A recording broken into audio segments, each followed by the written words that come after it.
Como o maior clube da Espanha deixou de fornecer jogadores para sua própria seleção.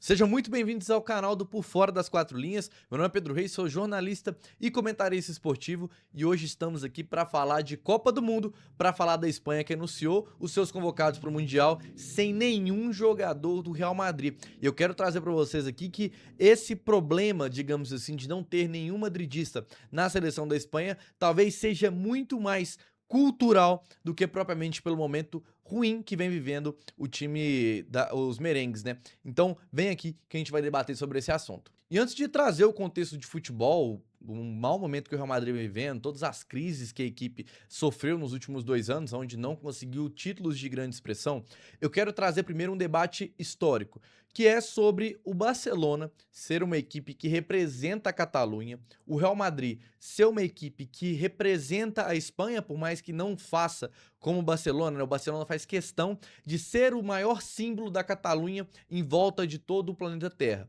O Real Madrid não faz toda essa questão de ser a favor da Espanha e contra a Catalunha, mas mundialmente foi o clube que mais representa a Espanha e sempre deixou ali muito claro essa visão.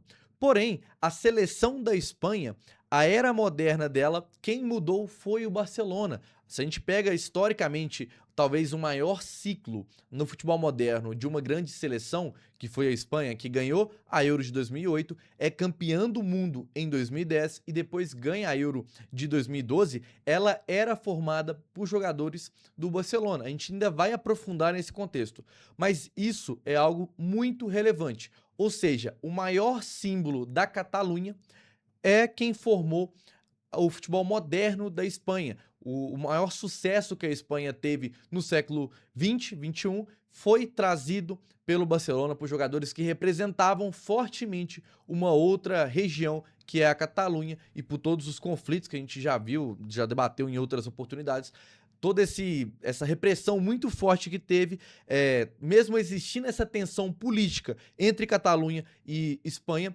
isso é muito evidente. A gente vê que há mais jogadores do Barcelona marcados na história da Espanha do que jogadores do Real Madrid. E já que a gente traz esse contexto que é muito relevante do Barcelona ser o maior representante da Catalunha e onde há essa tensão política entre Catalunha e Espanha, a gente tem que começar a pensar lá no cerne da questão. Aonde que começou toda essa revolução que causou o Barcelona, maior representante da Catalunha, levar mais jogadores e marcar a melhor geração espanhola durante os últimos tempos, né, dos últimos anos que a gente viu. Isso começa pela Revolução de La Masia, que é a base do Barcelona, né? A La Masia, ela traz uma influência muito grande do Johan Cruyff, que é um dos maiores jogadores da história do Barcelona e talvez seja, como pessoa, a pessoa mais importante da história do Barcelona, porque muda o Barcelona quando era jogador, o Johan Cruyff, e muda também o Barcelona quando era treinador, né? Trouxe ali o Barcelona das suas gerações mais vitoriosas. E a La Masia passou a não produzir apenas jogadores talentosos, mas passou a produzir jogadores que entendiam futebol da mesma forma. E quando a gente passa para esse contexto, o Barcelona começou a produzir muitos jogadores que, além de ter talento, tinham um entendimento muito parecido de futebol. E aí a gente fala da geração de ouro do Barcelona, né? Xavi, Iniesta, Busquets, Puyol, Piqué, eram todos jogadores que, além de muito talentosos, eram jogadores que pensavam e agiam futebol da mesma forma. E isso se traz porque desde a infância eram jogadores que jogavam juntos, que tinham um entendimento muito grande. Então isso trazia um entrosamento muito grande, uma química e um entendimento automático. Como eles foram maturados, foram criados jogando de uma forma muito padrão e que todos eles entendiam da mesma forma, isso trouxe que aquela geração era muito bem entrosada.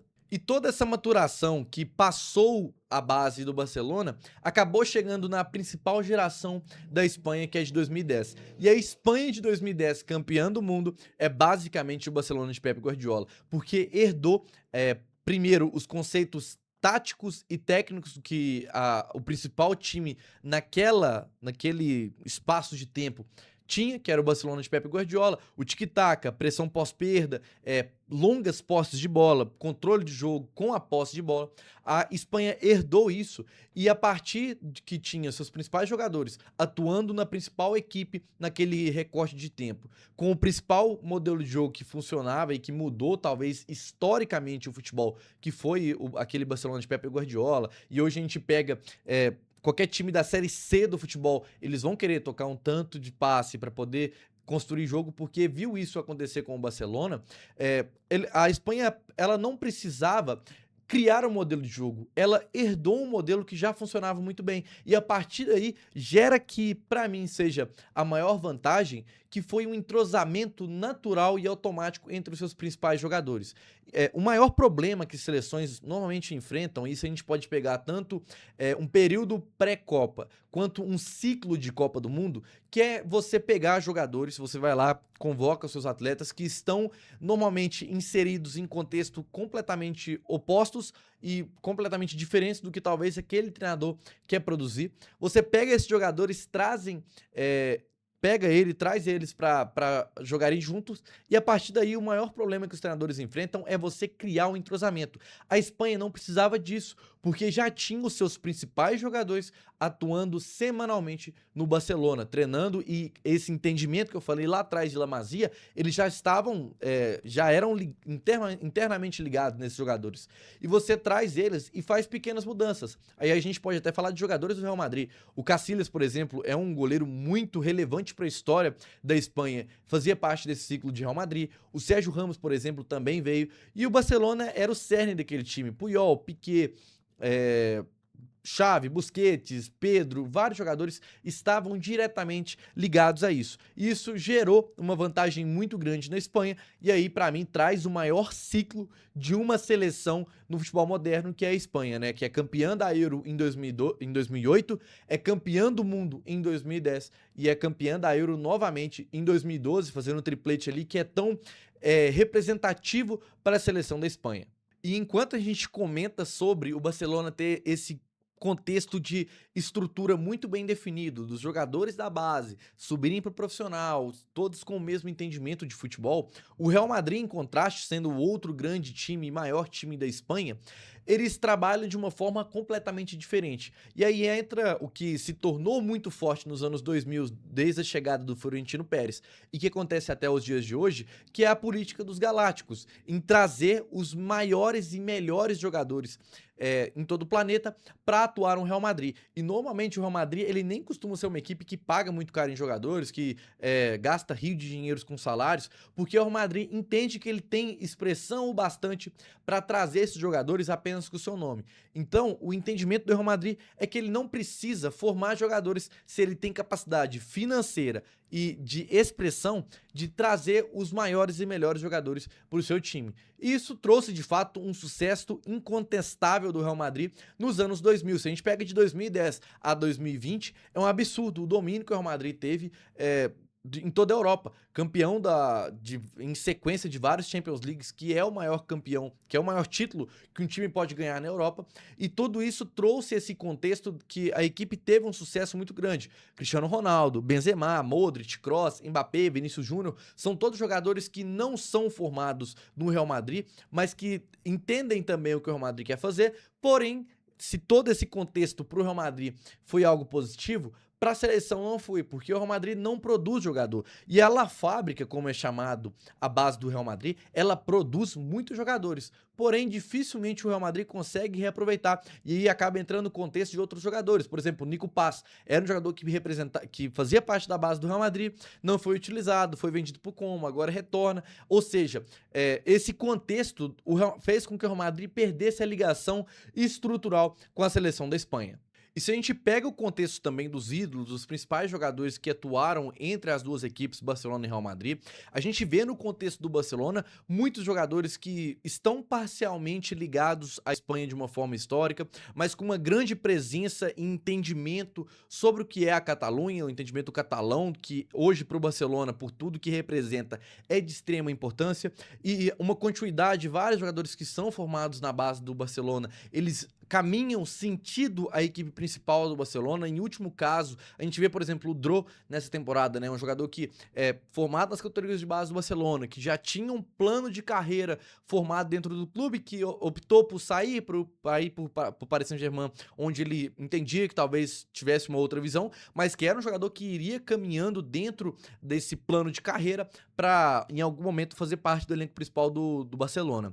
Já o Real Madrid, quando a gente pega historicamente os ídolos, principalmente nesse futebol moderno, o Real Madrid ele é formado por grandes jogadores de grandes seleções fora da Espanha.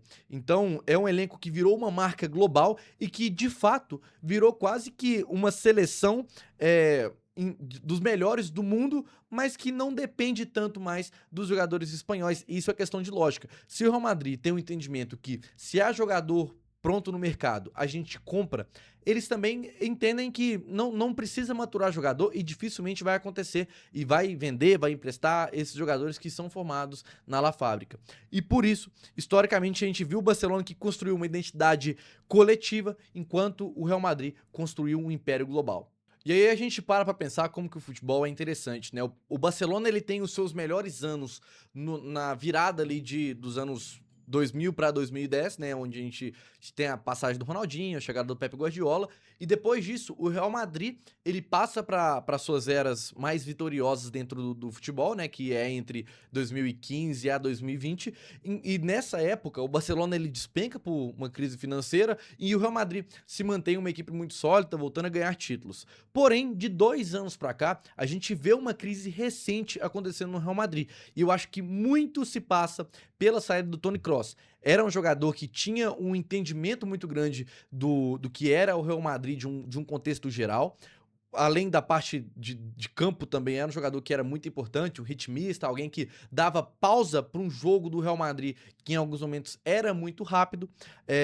E depois da saída do Toni Kroos, o Real Madrid perdeu o controle do meio de campo, né? Hoje a gente vê um Real Madrid com muitas estrelas e bons jogadores ofensivos, mas poucos jogadores que conseguem produzir, que conseguem dar ritmo, e a saída do Toni Kroos acabou impactando muito nisso, né? Um desequilíbrio muito tático, lesões que causaram, né, de grandes jogadores, Alaba, Militão, eram jogadores que faziam parte de uma, digamos que um alicerce que o Real Madrid tinha produzido. Já, né, nos últimos anos não eram jogadores mais constantes dentro de campo. A pressão muito grande desde a chegada do Mbappé, como que iriam encaixar mais jogadores nesse ataque. Um ataque que já era muito forte, que já tinha Vini Júnior, já tinha Rodrigo, já tinha Bellingham, e ainda chega o Mbappé, que era, naquele contexto, talvez o jogador mais relevante do futebol. Chega e toda essa pressão foi gerando, e além disso tudo, os desgastes internos, o problema de vestiário, a chegada do Xabi Alonso, que era um grande treinador,